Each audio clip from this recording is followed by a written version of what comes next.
साथियों, आज की ये बेहद चौंकाने वाली घटना बिहार के बगहा से है, जहां पर 13 अगस्त बुधवार की देर रात एक ऐसी वारदात सामने आई जिसने पूरे इलाके को हिलाकर रख दिया। अचानक गांव वालों को ये सूचना मिली कि गांव के रहने वाले 55 वर्षीय बुजुर्ग श्याम सुंदर कुशवाहा को किसी ने मार दिया है। अब जैसे ही ये खबर पूरे गांव में फैली, गांव में हड़कंप मच गया और तत्काल इसकी सूचना पुलिस को दी गई। पुलिस की टीम सूचना मिलते ही मौके पर पहुंची, साथ ही एफएसएल टीम को भी बुलाया गया ताकि हर सबूत सुरक्षित किया जा सके। पुलिस ने आसपास के लोगों से शुरुआती पूछताछ की और मृतक के शव को पीएम के लिए भेज दिया। जांच के दौरान पुलिस ने परिवार के कई सदस्यों से पूछताछ की। इसी कड़ी में मीडिया से बातचीत में मृतक की बेटी इंदु कुमारी ने कई चौंकाने वाले खुलासे किए। खबरों के मुताबिक इंदु कुमारी ने बताया कि घटना की रात उसने अपने पिता से फोन पर बात की थी। इंदु ने बताया कि फोन पर बात करते वक्त उनकी आवाज लड़खड़ा रही थी। उन्होंने कहा था कि हाँ, मैं ठीक हूँ, बहू खाना बना रही है, लेकिन मेरा खाने का मन नहीं है, मुझे नींद आ रही है और मैं सोने जा रहा हूँ। इसके बाद उन्होंने फोन रख दिया। लेकिन इंदु की कहानी यहीं खत्म नहीं हुई।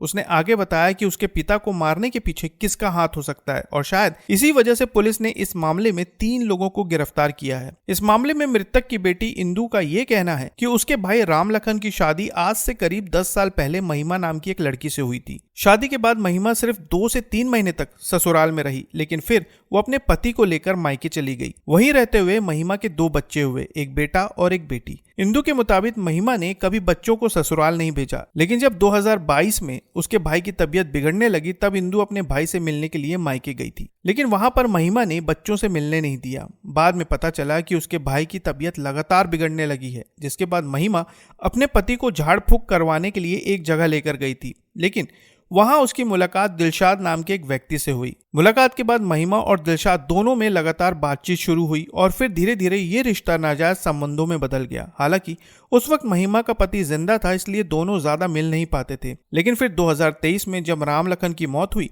तो महिमा अब बिना किसी रोक टोक के दिलशाद से खुलेआम मिलने लगी थी। दोनों की नजदीकियां लगातार बढ़ने लगी। लेकिन फिर इन दोनों के बीच एक और शख्स की एंट्री हुई जिसका नाम था भुलाई मियां। इंदु के मुताबिक महिमा का प्रेम संबंध भुलाई मियां से भी शुरू हो गया और उसके साथ भी इसने संबंध बना लिए। इसके बाद महिमा, दिलशाद और भुलाई तीनों एक साथ मिलने लगे थे। इंदु कुमारी के मुताबिक तीनों अक्सर घर पर मिलते थे, लेकिन एक दिन परिवार के ही चाचा का बेटा घर आया और उसने महिमा को दोनों प्रेमियों के साथ आपत्तिजनक हालत में देख लिया। ये बात घर में फैलने लगी तो महिमा ने पलटवार करते हुए अपने ही चचेरे भाई के खिलाफ एक केस दर्ज करा दिया। समय बीतता गया और महिमा कुछ समय पहले ही अपने बेटे के साथ ससुराल आई। ससुराल में रहते हुए श्याम सुंदर को शक हुआ कि महिमा के नाजायज संबंध अभी भी जारी हैं और उन्होंने इस मामले में कई बार इसका विरोध भी किया। इस वजह से मीडिया खबरों के अनुसार महिमा ने अपने दोनों प्रेमी दिलशाद और भुलाई के साथ मिलकर ससुर को मारने की साजिश रची। वजह साफ थी, श्याम सुंदर इन रिश्तों के खिलाफ था और उन्हें रास्ते से हटाना ही महिमा के लिए सबसे आसान उपाय था। तीनों ने मिलकर रात में श्याम सुंदर पर अचानक हमला कर दिया, जिसकी वजह से उनकी मृत्यु हो गई। घटना के बाद पुलिस ने तेजी से कार्रवाई की और तीनों आरोपी महिमा, दिलशाद मियां और भुलाई मियां को गिरफ्तार कर लिया है।